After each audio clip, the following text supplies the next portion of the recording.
Yung sitwasyon natin, noong 1986, halos parehong-pareho. Di po ba? Bagsak ang dolyar. Ang tataas ng presyo. Hirap na hirap ang bilihin ng taong bayan. Pag iniisip ko, sabi ko parehong-pareho. Marcos Sr., Bongbong Marcos Jr. Sino ang nagnakaw ng panahon ni Marcos? Kokoy Romualdez. Sino ang nagnanakaw ngayon? Sino? Martin Romualdez. Tapos sino ang kasama nila? Dati, si Bel at saka sino yung General Esperon sa Metrocom? Apadilla. Sino ngayon ang nagpapatupad ng martial law? Sino?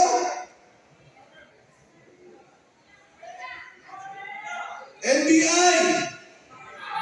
Sino nagpakulong kay Pangulong Duterte yung gumawa sa ICC? Trillanes. Si Trillanes at si Matibag. At kung titignan ninyo, nung panahon pinatay nila si Ninoy Aquino. Ngayon, ikinulong nila, dinala sa ibang bansa si Pangulong Duterte. Noon, may Cory Aquino. Ngayon, may Sara Duterte. At si Mayor Baste, noon, may Chris Aquino. Ngayon, may Baste Duterte. Alam niyo mga kasama, itong nangyayaring korupsyon, grabe talaga. Nagsama kami. Andyan si Jun Esperon, Alcusi, nakasama ko yan sa kabinete. Hindi ganito. Dati, bibigyan ka 70 million. Sasabihin sa iyo, 40 million local projects, 30 million para doon sa mga ayuda. Ilagay mo sa ospital, ilagay mo sa DSWD. Alam niyo ho, magkano ngayon ang pondo ng bawat congressman? 2 bilyon kada distrito. 2 billion pesos. Yan yung Capral Files ni Rian Libiste. Hanggang ngayon, sa 2026, ganun pa rin ang ginawa nila. Kaya nga po, napasama ako dito.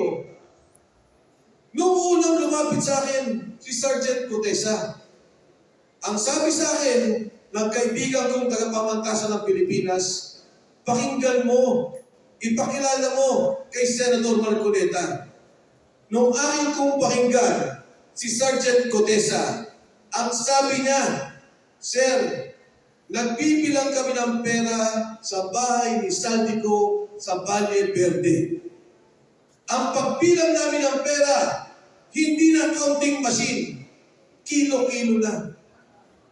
Dahil ang 1 milyon ay 1 kilo sa kanyang nahulaman. At ang isang maleta, ang kayang ilaman, 48 million pesos. Binibilang kilo-kilo ni Mark Texay at ni Paul Estrada, dumadating ang pera, dinideliver nila sa bahay ni Saldico sa Horizon. Matapos mag-deliver, ibababa nila yung pera, dadalhin sa Aguado sa Malacanang at sa Makindi sa Forbes Park. Ang sabi niya sa akin, Sir, isang delivery, nakita ko at sinabi naman na niya, si Congressman Eric Yap nag-deliver 2.3 billion isang delivery. Nagulat ako. Sabi niya, maniwala kay Sir, pati ang media, nakita ko ang bigayan. Ang Department of Health, nagalit sila dahil may kontratang ayaw pagbigyan. Sabi nila, zero budget. Pero nung matapos umuo, yung Secretary of Health, binigyan ulit nila ng pondo. Hindi po ako makapaniwala sa sinasabi ni Sergeant Gutesa. Gulat na gulat ako. Pagkus ganun, pumunta kami kay Senator Marcoleta. Hindi ko pa kasama si Gutesa. Ang sabi ko kay Marcoleta, Senador, pakinggan mo to. Sabi niya, kilala mo ba yan? Sabi ko, kilala ko yung nagpakilala. Pero sigurado ko, hindi nagsisinungaling to. Nagkita po kami sa isang restaurant.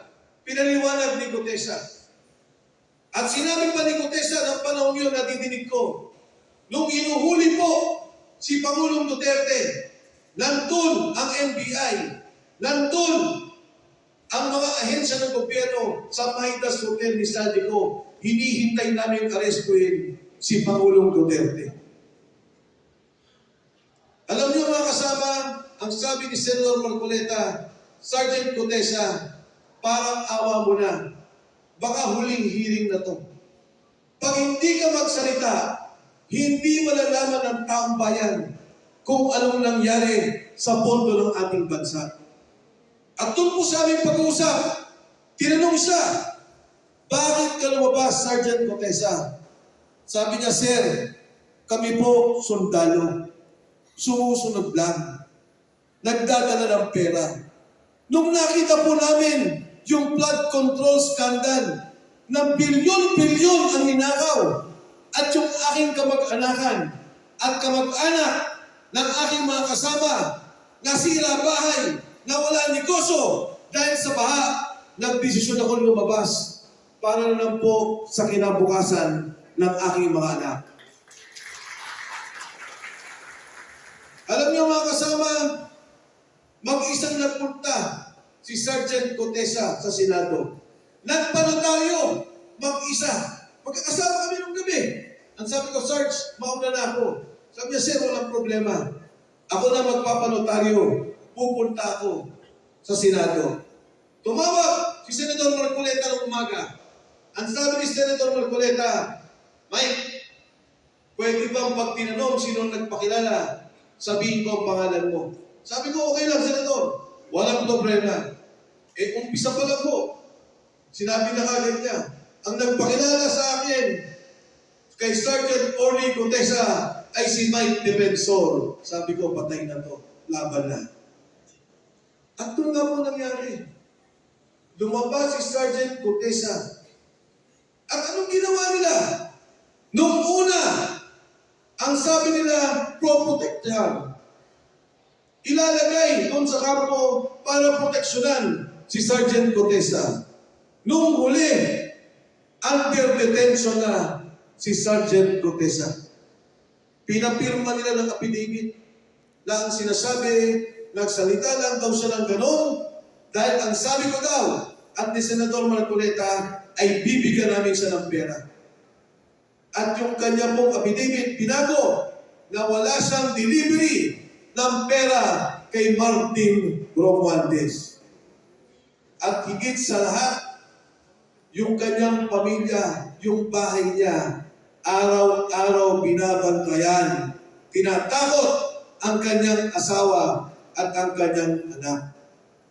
Hindi ba ang sabi ni Bongbong Marcos, alamin natin ang katotohanan? Hindi ba ang sabi niya, mahiya naman kayo? Bakit nagsasalita ng mga tao? Ginigipit niya, kinukulong niya. Tayo, na galit, ay pinapatungan ng kung ano-anong kaso. Dahil po ang totoo, siya ang mastermind ng nakawan sa bayan na to. Kaya nga po, nung lumabas yung 18 Marines, at kausap ako ni Atty. Baligod, ang sabi ko sa kanya, tutulungan ko kayo. Bakit? Ayokong mangyari. Yung nangyari kay Gutesa sa 18 Marines. Ayokong ikulong sila, takutin ang pamilya, at papirmahin mag-affidavit para baguhin kung anong nalalaman nila. At magugulat po kayo. Kaya pala, na-impeach si BP Sara. Milyon-milyon, mali-maleta, folder na binibigay sa mga miyembro ng Kongreso para ma-impeach si Inday Sara Duterte. Yan po ang ginawa nila. Tinanong ko, nung kay Laila de Lima, totoo ba na nakita nyo? Totoo, sir. Kasi pala, itong 18 Marines, pinagdi-deliver ng pera ni Saldico kay Martin Romualdez.